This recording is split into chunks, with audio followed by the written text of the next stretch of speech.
दोस्तों 1947 में दुर्भाग्यवश जब हमारे देश का बंटवारा हुआ तो यहाँ से जाने वाले लोग उर्दू को भी अपने साथ ले गए, लेकिन ऐसा करने से ये उनकी नहीं हो गई, ये हमारी है, हम भारतीयों की है। शुद्ध भारतीय भाषा है, भारत में पैदा हुई पली बढ़ी, इसलिए ये हमारी है, हमारी थी और हमारी रहेगी।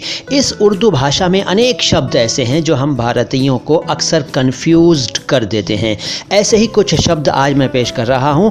इनके बारे में पूछा है हमारे कुछ व्यूअर्स ने, इससे उनकी जानकारी तो बढ़ेगी ही, लेकिन आप सभी की जानकारी बढ़ेगी और मैं जो जानकारी देता हूं वो आपको कहीं और नहीं मिलती, ऐसा मेरा दावा है। जिनको यकीन नहीं है वो मेरे 8-10 वीडियोस देख लें और फिर उनको यकीन आ जाएगा कि जो हम बताएंगे वो कोई और नहीं बताएगा। खैर, आज का पहला शब्द है इज़ा। इज़ा दो शब्द हैं, एक अलिफ जे और अलिफ के साथ लिखा जाता है और दूसरा अलिफ जाल अलिफ के साथ लिखा जाता है। इज़ा, इसे इजा ना कहें, यह है इज़ा।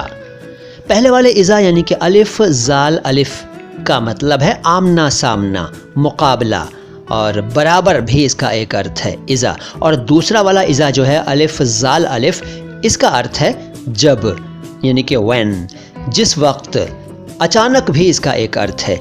अच्छा, ये तो हुई इज़ा की बात। अब बात ईज़ा की। ईज़ा, ईजा नहीं, ईज़ा। ईज़ा का मतलब है दुख, यानी कि कष्ट, तकलीफ, यातना, पीड़ा। ईज़ा। इसके बाद वजाहत। अच्छा, वजाहत एक शब्द है और एक है वजाहत। इन दोनों में कई लोग कंफ्यूज्ड हो जाते हैं, तो मैं दोनों के बारे में बताता हूँ। पहले वजाहत, वजाहत। वजाहत अरबी भाषा का शब्द है। अच्छा, ऊपर जो मैंने पहले 3 शब्द बताए, ईज़ा और इज़ा इज़ा, वो भी अरबी भाषा से उर्दू में आए और वजाहत भी अरबी से उर्दू में आया। इसका मतलब है चेहरे की चमक, यानी मुखमंडल की आभा, प्रतिष्ठा और मान्यता भी इसके अर्थ हैं। वजाहत। इसके बाद वजाहत, यानी हिंदी में ज के नीचे नुक्ता, उर्दू में वाव ज़्वाद अलिफ हे और ते, वजाहत। वजाहत भी अरबी भाषा से उर्दू में आया। इसका मतलब है फैलाव, स्पष्टीकरण, यानी कि एक्सप्लेनेशन। कहते हैं ना कि ज़रा स्पष्ट करिए बात को, ज़रा वजाहत करिए, ठीक है, तो वजाहत। इसके बाद एक शब्द है माजरत। माजरत दरअसल मैं बता चुका हूँ पहले कि माजिरत है, माजिरत, असल में ये माजिरत है, माजिरत, लेकिन ऐसे नहीं बोलते। अरबी का है तो हुआ करे, हम हिंदुस्तानी तो अपने स्टाइल में बोलेंगे भाई, तो माजरत बोलते हैं, लेकिन यह है माजरत कह लीजिए, माजरत, माजरत ना कह सकें तो माजरत का मतलब है मजबूरी। जी हाँ, मजबूरी इसका अर्थ है, शाब्दिक अर्थ है मजबूरी, लेकिन इसका इस्तेमाल होता है माफ़ी चाहने के सेंस में, क्षमा याचना के सेंस में। जैसे कि कई बार ऐसा होता है कि हम लोग बैठे हुए हैं और हमें अचानक जाना पड़ जाए तो हम बीच में कहते हैं सॉरी यार मुझे निकलना है, तो इसको उर्दू में कहते हैं माजरत चाहूँगा, मुझे निकलना है, मुझे जाना है। या कहीं भी क्षमा मांगने के लिए बीच में बोलते बोलते या किसी भी मौके पर हम कहते हैं ना माजरत चाहूँगा लेकिन ऐसा है, ठीक है, माजरत। इसके बाद एक शब्द है, अच्छा, माजरत को माजरत न कहें, यह है माजरत, ज़िरत, ठीक है, माजरत। फिर एक शब्द है जहमत। जहमत को जहमत न कहें, यह है जहमत।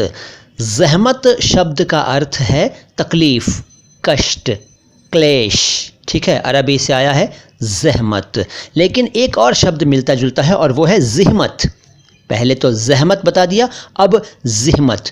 ज़िहमत का मतलब है सड़े हुए गोश्त या सड़ी हुई मछली की बदबू, ज़िहमत। फ़र्क सिर्फ इतना है कि पहले वाले शब्द को यानी जहमत को हम जब लिख रहे थे तो हमने जे और बड़ी है और मीम ते लिखा उर्दू में, लेकिन जब हम ज़िहमत लिख रहे हैं यानी कि सड़े हुए गोश्त या सड़ी हुई मछली की बदबू वाले शब्द को लिख रहे हैं तो इसमें जे और गोल है मीम ते अक्षरों का इस्तेमाल होगा, ज़िहमत। इसके बाद रिफ़ाक़त।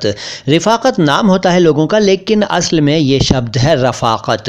रिफ़ाक़त ठीक नहीं है लेकिन चलता है, रफ़ाक़त है ओरिजिनल शब्द, रफ़ाक़त, रफ़ाक़त नहीं, रफ़ाक़त, रफ़ाक़त। रफ़ाक़त भी अरबी से उर्दू में आया। इसका मतलब है दोस्ती, संगत और मिलकर काम करना, रफ़ाक़त, ठीक है। इसी से मिलता जुलता एक शब्द है रफ़ीक़। रफ़ीक़ का मतलब होता है दोस्त, ठीक है, मिलकर काम करने वाला, दोस्त, साथी, संगी, रफ़ीक़। लेकिन यह है रिफ़ाक़त यानी कि रफ़ाक़त असल में। तो इसका अर्थ मैंने आपको बताया थे, बताना चाहें तो ज़रूर बताइएगा। कोई और शब्द जानना चाहें उर्दू या हिंदी या संस्कृत का तो मुझसे पूछिएगा, मैं ज़रूर बताऊँगा। मैं हूँ मुइन शम्सी और ये चैनल है माई हिंदी माई उर्दू। सलाम हिंदुस्तान।